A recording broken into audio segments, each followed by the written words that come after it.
pasarlo a la camilla, ¿no? Al quirófano, ponerle siempre abajo ¿cómo es que se llama? El coso este de La plancha. tierra. Sí. La plancha. Siempre asegurarnos de que tenga eso. Sí, porque si no nos mata. Asegurarnos de que tenga eso. Bueno, nosotras como nos vestíamos, primero con la ropa del quirófano, y después para entrar al quirófano teníamos que vestirnos con la bioseguridad, barbijo, cofia, botas, el lavado de manos, los guantes, todo eso. Sí, está bien. Y bien, así que todo eso lo tenemos que fijarnos bien en las aspiraciones, que estén en condiciones. Bueno, después ayudarle a la instrumentadora ¿cómo es? Acomodar todas las cosas que iban a utilizar con el paciente, al anestesista. Bueno, hacíamos multifunción, porque también ayudamos al anestesista cuando iba a anestesiarlo primero, después ayudamos a los médicos también a vestirse, así que, Bueno. y la instrumentadora ayudarla ¿cómo es? Abrir los paquetes para que ella prepare su mesa. Y bueno, y después de estar terminada la cirugía, teníamos que esperar que el paciente se despierte bien, tomar los signos vitales, todo eso. Y pedir ayuda, bueno, si podíamos solo, lo pasábamos solo a la camilla. Bien. Si no estaba muy dormido, el paciente nos ayudaba. Bien. Y si no, pedíamos ayuda y lo pasábamos a la camilla para pasarlo por la guillotina para que lo vengan a buscar.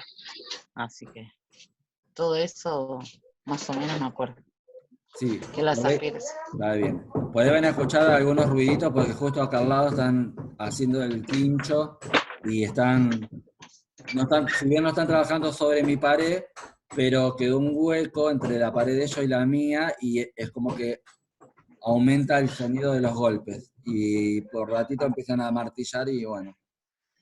Bueno, y la idea es que hoy quería más o menos ver un poquito esto de los drenajes, más que nada me interesaba, ¿no? Porque por ahí el tema de las normas de bioseguridad en el quirófano es algo muy similar vamos a decir, al trabajo en todas las áreas, ¿no? Nada más que está más, vamos a decir, me dice, más exacerbado, más acentuado esto de mantener las normas de bioseguridad, ¿no? Y esto de saber de que debemos de respetar con todo lo que habla sobre la circulación específicamente, ¿no? Lo que habla sobre esto que vos explicaba recién, cómo debo de vestirme, cómo se deben utilizar las técnicas asépticas dentro del servicio, cómo agarrar y manejar al paciente.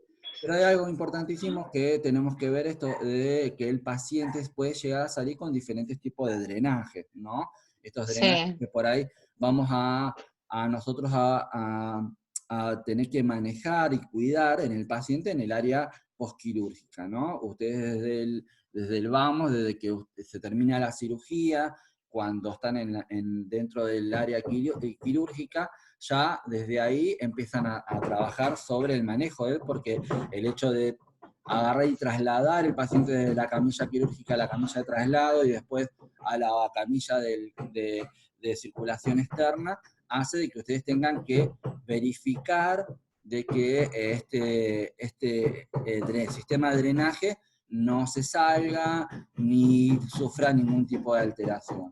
Entonces me dice el artículo que cuál es el concepto, ¿no? De manejo de drenaje. Dice, es todo tipo de maniobra, ¿no? Y material destinado a la evacuación o derivación de una secreción normal o patológica, me dice, desde una cavidad o de una víscera al exterior, ¿no? Sí. Acá me está agarrando, me vuelve loco este golpeteo. Me está hablando de cuál es el objetivo, ¿no?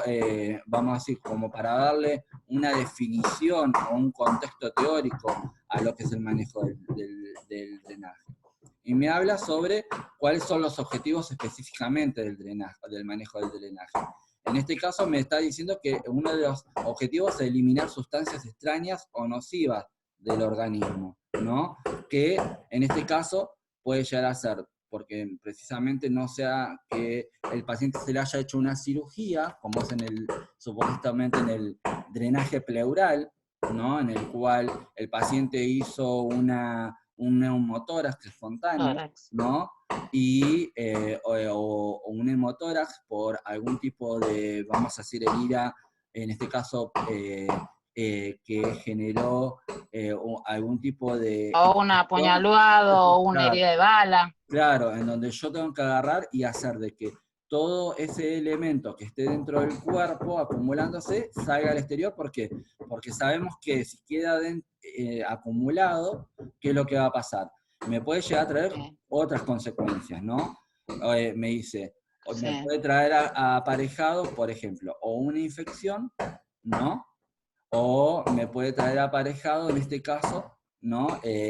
O hemorragia que nosotros no la estamos visualizando, ¿no? Como por ejemplo, sí. uno de los objetivos es eso, ¿no? Sumamos en el caso de los drenajes que se ponen en el área quirúrgica, ¿no? Es para agarrar y visualizar si hay alguna hemorragia que se puede ir desarrollando, desatando después del proceso quirúrgico, ¿no? Y que si no estuviese ese drenaje nosotros no la podríamos visualizar.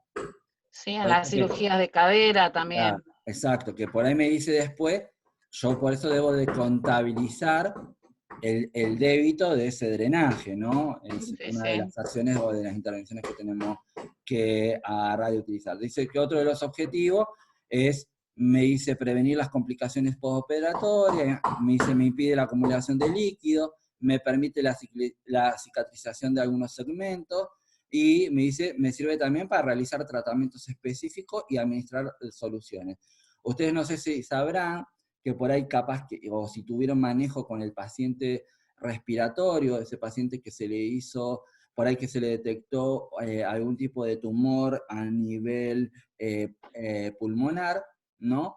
Que se puede llegar por el sistema de drenaje pleural, se puede administrar fármacos citostáticos o algún tipo de antibiótico en el cual no se hace que actúe sobre propiamente el tejido, ¿no? Y no sobre la vía, vamos a decir, serohemática, ¿no? Esto que nosotros Sí. estamos pasando por vena, sino que actuaría sobre el tejido. Es una práctica que por ahí no es tan común, pero que se realiza y también está descrito en... Yo he visto en cirugías así, cuando tienen salmonela Ajá, y que un cirujano lava por ahí con lavandina. sí, claro. Era un método bastante antiguo, Sí, pero que sirvió, claro, porque por al eso le digo, lo paciente más lo... habitual que se pueda utilizar en ese sistema es el uso de los citostáticos sobre el tejido propiamente y algunos antibióticos de cuarta generación como es la anfotericina, ¿no? En donde, Anfotericina, sí. claro, en donde se agarra, se disuelve, se prepara la anfo y se va instilando dentro del sistema de drenaje, se clampea el drenaje, el paciente tiene que estar Sí. lateralizado para que el fármaco, me dice, toque el tejido, haga efecto y después de media hora se vuelve a desclampear para que todo el débito que tenga que salir salga, ¿no? Por eso me habla sobre esas cuestiones. Después me presenta, en este caso, las características del manejo del drenaje. Y entonces me habla de algo muy importante que me habla sobre la flexibilidad del material, ¿no? Esto sabemos que es muy importante. No, nosotros por ahí los profesionales de enfermería, si muchas veces sabemos que el PVC que se va a utilizar o el Silactis que se va a utilizar tiene que ser de una textura flexible, no puede ser dura, ¿no? ¿Por qué? Porque supongamos a nosotros nos toca como enfermero participar en la compra de los insumos hospitalarios. Esto lo tenemos que tener en cuenta y lo tenemos que tener presente, porque no va a ser lo mismo agarrar y comprar un sistema de drenaje, ¿no? Con un cierto material que puede ser un PVC rígido, que sabemos que ¿Se puede utilizar? Sí, se va a poder utilizar, pero ¿cuáles son las consecuencias que va a traer en el uso? Que el paciente se va a quejar de dolor continuo o de molestia, ¿no? ¿Por qué? Porque al ser rígido el material no va a tener tanta flexibilidad y le va a generar mayor molestia al paciente o dolor, ¿no? Y nosotros tenemos que evitar eso. Por eso me dice, un material adecuado es el Silastic, ¿no? Los drenajes de Silastic. Me dice, y supongamos, ¿puedo utilizar el látex, como vimos ahí en un sistema de drenaje? Sí, pero no para todos. ¿Por qué? ¿Cuál es la característica del látex? Que se colapsa, ¿no? Sí. Ustedes eso lo deben haber visto también en los sistemas de aspiración. Cuando yo tengo que aspirar las secreciones del paciente, no es lo mismo que a mí, supongamos esterilización, me dé un rollo de Silastic que me dé un rollo de PVC. ¿Por qué? Porque a la aspiración se me colapsa el látex, ¿no? Y por eso que también se cambiaron, ¿se acuerdan? No sé si ustedes se acordarán, ¿no? O si tuvieron la oportunidad de que antes para las cirugías torácicas había también sondas que se llamaban sondas Pexer, ¿no? Que eran en este caso, de látex. ¿Y qué pasaba con esas sondas? Con esos sistemas de drenaje. Se colapsaban, ¿no? Se colapsaban y cuando uno quería hacer la aspiración, colocarle la aspiración central, no cumplían con la función de drenaje. No aspiraba.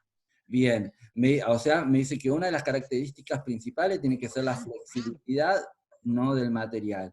Tiene que ser un material suave, tiene que ser un material que no sea irritante, me dice que no se debe de descomponer, ¿no? Y deben tener, en este caso, o un sistema para cuantificar en este caso, el débito, o que sea adaptable, ¿no? Para colocarlo a algún sistema de recolección de débito.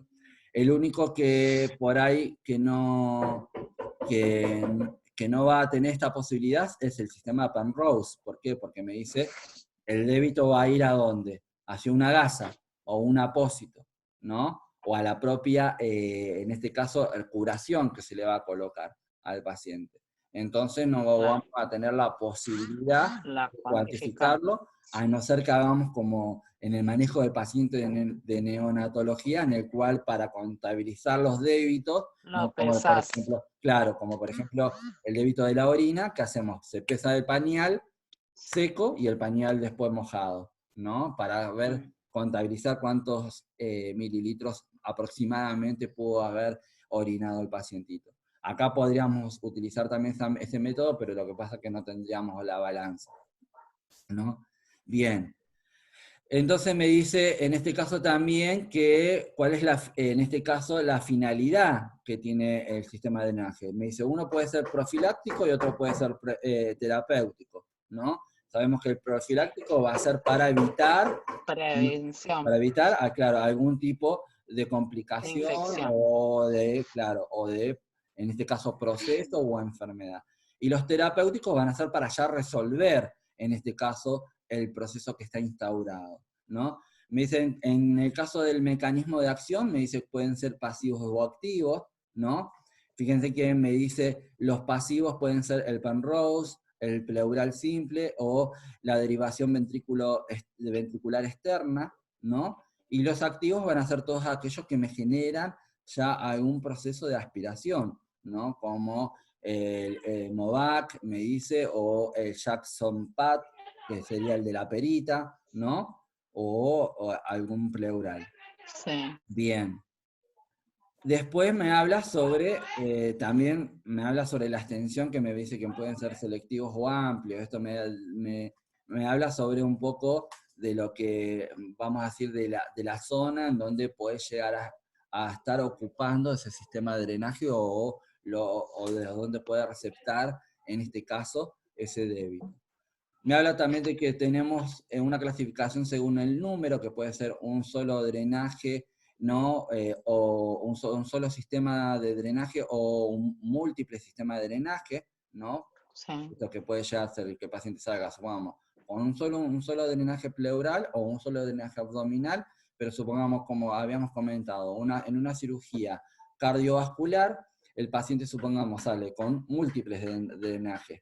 Sale con un drenaje, supongamos, mediastinal y un drenaje pleural en cada uno de los hemitórax, ¿no? Entonces ya tendríamos un sistema de drenaje múltiple. Bien. Me habla sobre también la clasificación según su material, que puede ser simple o mixto. Esto me habla de que si es, vamos a decir, solamente de silicona, solamente de látex, ¿no? O solamente de PVC, o puede ser una combinación de ellos, ¿no? Y me dice que se va a clasificar también según el punto de salida, que puede ser una herida o una contraabertura. Bien, que era esto de lo que estábamos hablando. Y en cuanto a la permanencia, ¿no?, del sistema de drenaje, me habla sobre dos cuestiones que yo tengo que tener en cuenta. Me habla sobre la calidad del exudado y sobre el débito, ¿no? Esto que me dice, bueno, dentro de la calidad del exudado me dice que yo voy a tener diferentes tipos de exudados, que puede ser un exudado seroso, un exudado serohemático, un exudado hemático, un exudado bilioso, un exudado purulento y un exudado fecaloide. Esto va a estar dado en base a el tipo de cirugía que nosotros hayamos practicado, ¿no? Esto según de lo que nosotros queríamos resolver. Me dice, bueno, a ver, y yo tengo que ir viendo las características de ese, me dice, de ese exudado, ¿no? Por ahí, supongamos mayormente en los hemáticos, ¿no? En los exudados hemáticos sabemos que a medida que se va resolviendo la situación clínica, va cambiando, ¿no? Va pasando de hemático a seromático y después a seroso. Entonces yo ya ahí veo de que voy teniendo una mejoría, ¿no? En cuanto a lo que se está debitando en ese momento. Y me dice, después voy a tener en cuenta el débito, ¿no? En este caso, del débito, de qué cavidad es, me dice, la calidad del exudado, qué tipo de paciente tengo y cuál es la indicación, ¿no? Con respecto al drenaje. Esto de que me dice, bueno, a ver, este sistema de drenaje, ¿cuánto tiempo va a estar, va a tener permanencia dentro del cuerpo del paciente? Porque también eso tenemos en cuenta de que muchas veces, supongamos, estos, como por ejemplo el Penrose, que me dice, bueno, lo vamos a tener nada más que 2 días, y después lo vamos a sacar. Y el sistema, supongamos, de drenaje pleural, que puede llegar a ser de que esté 2, 3 días, como hasta que no se resuelva la expansión pulmonar, ¿no? Eso va a depender también del proceso patológico. De la evolución. Claro, que tenga el paciente. Bien. Y después, ¿no?, me habla sobre uno del sistema de drenaje que es el drenaje ventricular externo, ¿no? Nosotros sabemos que un paciente, en este caso que por ahí puede llegar a venir que con un traumatismo cráneoencefálico, ¿no? O un paciente que tiene una infección, ¿no?, generada en su sistema nervioso, como por ejemplo puede llegar a ser un paciente con una meningitis, ¿no? ¿Qué es lo que va a pasar? Como cualquier otro proceso inflamatorio, empieza a haber exudado del propio sistema inflamatorio. Acá se estarían inflamando o las meninges, o habría, me dice, un proceso inflamatorio por el golpe, ¿no? O puede llegar a ser que haya una ruptura también en este caso, de algún vaso, ¿no? Y haya que drenar, ¿no? Pero mayormente el sistema de derivación ventricular externa pasa porque hay un incremento del líquido, en este caso cefalorraquídeo. Al haber un incremento del líquido cefalorraquídeo, ¿qué pasa? Empieza a haber un incremento de la presión intracraneal, ¿no? Al haber un aumento de la presión intracraneal, el paciente va a empezar a tener diferentes, vamos a decir, complicaciones a nivel neurológico. Y este sistema de drenaje lo que hace es tratar de resolver, no solamente la descompresión de ese encéfalo que está siendo comprimido por, en este caso, el incremento del líquido cefalorraquídeo, sino también para evitar cualquier tipo en este caso, de consecuencias que pueda llegar a tener, ¿no? O de secuelas que pueda llegar a haber.